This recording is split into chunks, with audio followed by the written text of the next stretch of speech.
నిన్న జగన్మోహన్ రెడ్డి ఏదైతే రాష్ట్ర ఆర్థిక పరిస్థితి దారుణమని రాసుకొచ్చినటువంటి దానికి సంబంధించి చెప్పిన దానికి సంబంధించి ఇప్పుడు దేశంలో అప్పుల్లో ఏపీనే టాప్ అంటూ సాక్షి ఒక కథనాన్ని ప్రొజెక్ట్ చేసుకొచ్చింది. ఓవరాల్గా ఆంధ్రప్రదేశ్లో కూటమి ప్రభుత్వ అప్పుల జాతర అప్రతిహతంగా కొనసాగుతుంది. 25-26 ఆర్థిక సంవత్సరం నుంచి ఆర్థిక సంవత్సరం తొలి త్రైమాసికంలో దేశంలోని పలు రాష్ట్రాల ఆదాయ వ్యయాలకు సంబంధించి కంట్రోలర్ అండ్ ఆడిటర్ జనరల్ వెల్లడించిన నివేదికల ప్రకారం బహిరంగ మార్కెట్లో రుణాలను ఏపీనే అందరికంటే ఎక్కువగా తీసుకుంటుంది. అప్పట్లో ఏపీ 37,000 కోట్లతో మొదటి స్థానంలో ఉండగా రెండో స్థానంలో ఉన్న మధ్యప్రదేశ్ 26,000 కోట్లే తీసుకోవడం గమనార్హం.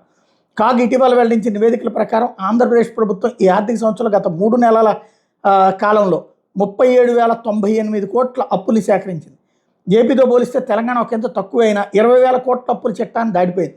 తెలంగాణతో కొంచెం అటు ఇటుగా కేరళ, రాజస్థాన్, తమిళనాడు రాష్ట్రాలు ఉండగా మధ్యప్రదేశ్ మాత్రం తెలంగాణ అంటే ఎక్కువగానే అప్పులు తీసుకుంది. ఇక దక్షిణాది రాష్ట్రాల పరంగా చూస్తే ఏపీ ఎవరికి చెక్కనంత ఎత్తులో ఉంది. జాబితాలో ఏపీ తర్వాత తెలంగాణ, తమిళనాడు, కేరళ, కర్ణాటక రాష్ట్రాలు ఉన్నాయి. వాస్తవానికి ప్రతి రాష్ట్ర ప్రభుత్వం ఏటా ఇంత మొత్తంలో రుణాలు తీసుకోవాలని లక్ష్యంగా పెట్టుకుంటే ఈ మేరకు వార్షిక బడ్జెట్ అంచనాలు ప్రతిపాదించిన అసెంబ్లీ ఆమోదం తీసుకుని ఏడాది పాటు ఈ రుణాలు క్రమంగా తీసుకుంటాయి.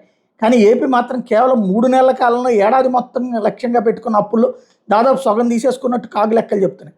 ఈ లెక్కల ప్రకారం 25-26 ఆర్థిక సంవత్సరంలో అప్పుల పొద్దు కింద 79,926 కోట్లను సమకూర్చుకోవాలని ఏపీ ప్రభుత్వం నిర్ణయించగా అందులో 46.4% అంటే 37,098 కోట్లను అప్పుడే తీసేసుకుంది. ఇక తెలంగాణ 54,009 కోట్ల రుణ సేకరణ లక్ష్యంగా పెట్టుకుని తొలి 3 నెలల్లోనే 37.52% అంటే 20,266 కోట్లని అప్పుగా తీసుకుంది అన్నటువంటి వార్తని హైలైట్ చేశారు.